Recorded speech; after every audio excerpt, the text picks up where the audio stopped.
ભગવાન જગન્નાથજીની રથયાત્રાને લઈ આખું શહેર સુરક્ષાના અભેદ્ય કવચમાં સજ્જ થઈ ગયું છે। પોલીસ જવાનો, ડ્રોન, એઆઈ સર્વેલન્સ અને ચુસ્ત બંદોબસ્ત વચ્ચે કેવી છે રથયાત્રાની તૈયારીઓ, જોઈએ ખાસ અહેવાલમાં।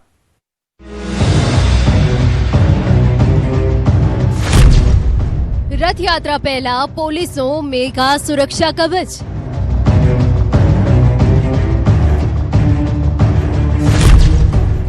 એકસો 49મી રથયાત્રા માટે પોલીસો પાવરફુલ રિહર્સલ।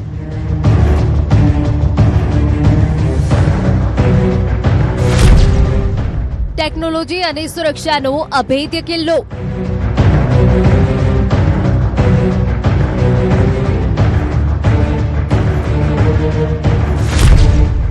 કોમી એકતાની અનોખી મિસાલ દેખાશે।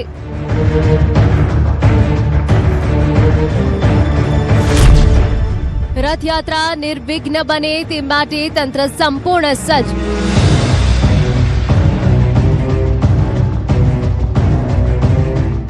અમદાવાદમાં હવે ભગવાન જગન્નાથજીની 149મી ઐતિહાસિક રથયાત્રાની ઘડીઓ ગણાઈ રહી છે।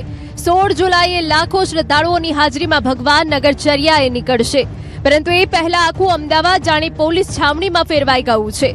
આજે રથયાત્રાના સમગ્ર રૂટ પર મેગા સુરક્ષા રિહર્સલ યોજાયું। શહેર police, SRP, RAF, ATS, QRT, traffic police, મહિલા પોલીસ દરેક દળ મેદાનમાં ઉતર્યું, કારણ કે ભગવાનની યાત્રામાં ભક્તિ જેટલી જરૂરી છે એટલી જરૂરી છે સુરક્ષાની સતર્કતા।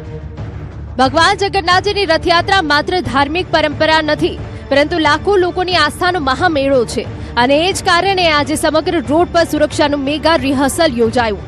અમદાવાદ પોલીસ કમિશનર અનુપમસિંહ ગહેલોતે ખુદ જગન્નાથ મંદિરથી સરસપુર સુધી ફૂટ પેટ્રોલિંગ કરીને સુરક્ષા વ્યવસ્થાની સમીક્ષા કરી। દરેક ચોક, દરેક રસ્તો, દરેક સંવેદનશીલ પોઈન્ટ પર પોલીસ અધિકારીઓએ તૈયારીઓનું નિરીક્ષણ કર્યું, જેથી રથયાત્રાના દિવસે કોઈ પણ પરિસ્થિતિમાં ઝડપી નિર્ણય લઈ શકાય।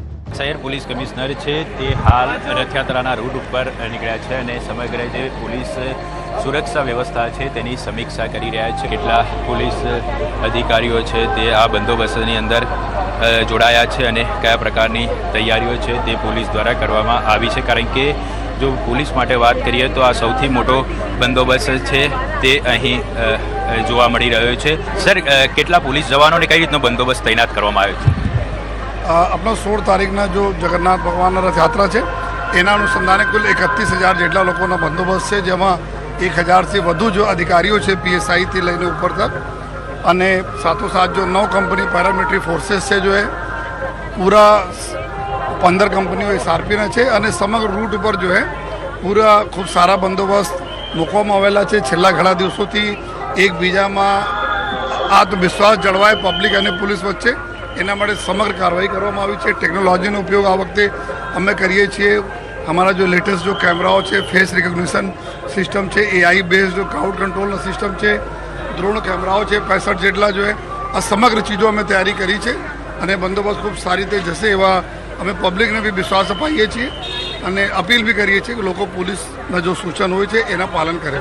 તો આપ જોઈ શકો છો હાલમાં શહેર પોલીસ કમિશનર સહિત જે અધિકારીઓ છે તે આ જે રથયાત્રાના રૂટ ઉપર હાલ નીકળ્યા છે અને સુરક્ષા વ્યવસ્થાની ખાસ સમીક્ષા કરી રહ્યા છે અને તમામ જગ્યાએ જરૂરી સૂચનો પણ કરી રહ્યા છે।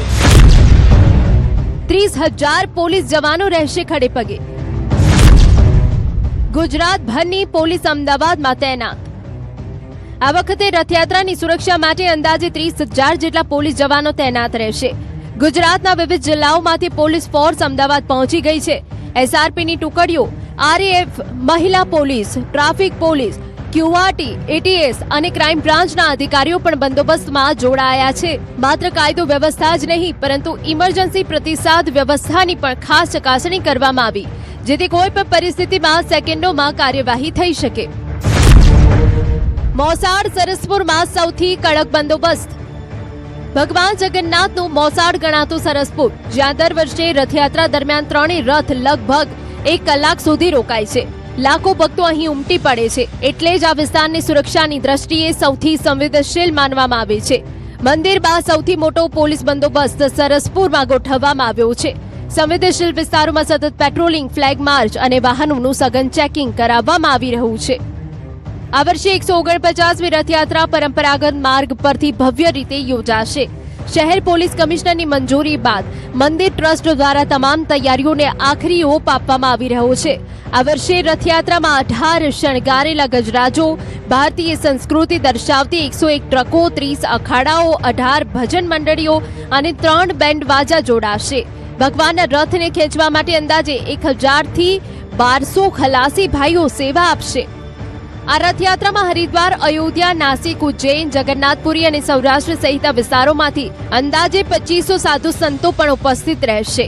મુખ્યમંત્રી ભૂપેન્દ્ર પટેલ પરંપરાગત પહિંદ વિધિ કરીને રથયાત્રાનો પ્રારંભ કરાવશે, જ્યારે કેન્દ્રીય ગૃહમંત્રી અમિત શાહ મંગળા આરતીમાં હાજરી આપશે. વહેલી સવારે ભગવાનને વિશેષ ખીચડીનો ભોગ ધરાવ્યા બાદ વિવિધ ધાર્મિક વિધિઓ પૂર્ણ કરવામાં આવશે અને સવારે 7 વાગે ભગવાનના ત્રણેય રથ નગરચર્યાએ નીકળશે. રથયાત્રા દરમિયાન ભક્તો માટે પ્રસાદની પણ વિશાળ વ્યવસ્થા કરવામાં આવી છે. મંદિર ટ્રસ્ટ દ્વારા 45,000 કિલો મગનો પ્રસાદ, 500 કિલો જાંબુ, 500 કિલો કેરી તેમજ 400 કિલો કાકડી અને દાડમનું વિતરણ કરવામાં આવશે. સાથે જ મોટી સંખ્યામાં ભક્તોને ઉપરણા પણ આપવામાં આવશે. રથયાત્રા પૂર્વે 14 જુલાઈએ નેત્રોત્સવ, રત્નવેદી પ્રતિષ્ઠા અને ધ્વજારોહણ જેવી ધાર્મિક વિધિઓ યોજાશે, જ્યારે 15 જુલાઈએ ભગવાનના સોનાવેશ દર્શન, રથ પૂજન, ગજરાજોની પૂજા અને મહાઆરતીનું આયોજન કરવામાં આવ્યું છે. અનેક પ્રકારના આયોજનો થાય છે. ખાસ કરીને રથયાત્રામાં જે ગજરાજો, જે ટ્રકો, અખાડા જે ભાગ લેતા હોય એનું સંકલન કરવાનું હોય છે. ભગવાન જગન્નાથજીની રથયાત્રાને આગેવાની ગજરાજો લેતા હોય છે. ગજરાજોમાં 3 ગજરાજ જગન્નાથજી મંદિર ટ્રસ્ટના છે. બાકી જે જગન્નાથજી મંદિરમાં જે અખાડાઓ છે, આ જગન્નાથજી મંદિર વૈષ્ણવ સંપ્રદાયને રામાનંદ સંપ્રદાયમાં આવે છે. એમાં 3 અખાડા, દિગંબર અખાડા, નિર્મોહી અખાડા અને નિર્માણી અખાડા, એ ત્રણેય અખાડાના જે ગજરાજો હોય છે એ પર ભાગ લેશે. અમદાવાદની ઐતિહાસિક 149મી જગન્નાથ રથયાત્રા પૂર્વે કોમી એકતા અને ભાઈચારાનો અનોખો સંદેશ આપવામાં આવ્યો છે. મુસ્લિમ સમાજ દ્વારા દર વર્ષની પરંપરા મુજબ આ વર્ષે પણ ભગવાન જગન્નાથજીને એકતા રથ અર્પણ કરવામાં આવ્યો છે. વિશેષ ચાંદીથી તૈયાર કરાયેલા રથને જગન્નાથ મંદિરના મહંતે વિધિવત રીતે સોંપવામાં આવ્યો છે. મુસ્લિમ આગેવાન રૌફ બંગાલી દ્વારા તૈયાર કરવામાં આવેલો આ વિશેષ એકતા રથ આકર્ષણનું કેન્દ્ર બન્યું છે. અંદાજે 300 ગ્રામથી વધુ ચાંદીથી તૈયાર કરાયેલા રથને બનાવવામાં 15 દિવસનો સમય લાગ્યો છે. પ્રથમ વખત આ ચાંદીના રથ પર સોનાની વરખ ચડાવવામાં આવી છે, જે તેને વધુ વિશેષ બનાવે છે. 3 ઘોડા સાથે આકર્ષક રીતે તૈયાર કરાયેલા રથમાં ભગવાન જગન્નાથજી પ્રત્યેની આસ્થા સાથે સામાજિક એકતા અને સૌહાર્દનો સંદેશ આપવામાં આવ્યો છે. ગુજરાતમાં કોમી રમખાણો બાદ શરૂ થયેલી એકતા રથ અર્પણ કરવાની પરંપરા આજે પણ યથાવત છે.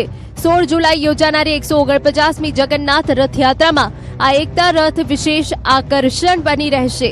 આ પરંપરા દ્વારા શાંતિ, ભાઈચારો અને એકતાનો સંદેશ લોકો સુધી પહોંચાડવાનો પ્રયાસ કરવામાં આવી રહ્યો છે, જેથી નવી પેઢી સુધી પણ સૌહાર્દની ભાવના જળવાઈ રહે. 26 વર્ષથી આ પરંપરા ચાલુ છે. 27મી રથ છે. દર ફેરી ચાંદીનો રથ અમે આપતા હોઈએ છીએ. રથનું નામે જ બધા એકતા રથ આપણે આપી છે. જે અત્યારે જે 149ની ઐતિહાસિક રથ નીકળવાના છે મુસ્લિમ એરિયામાંથી, એને હિસાબે અમે આ 26 વર્ષથી આ રથ આપું છું. અને ગુજરાતની અંદર 25 થી 26 વર્ષ શાંતિ અમન રહે છે. અમારી સાથે અમારું પ્રદેશના પ્રમુખ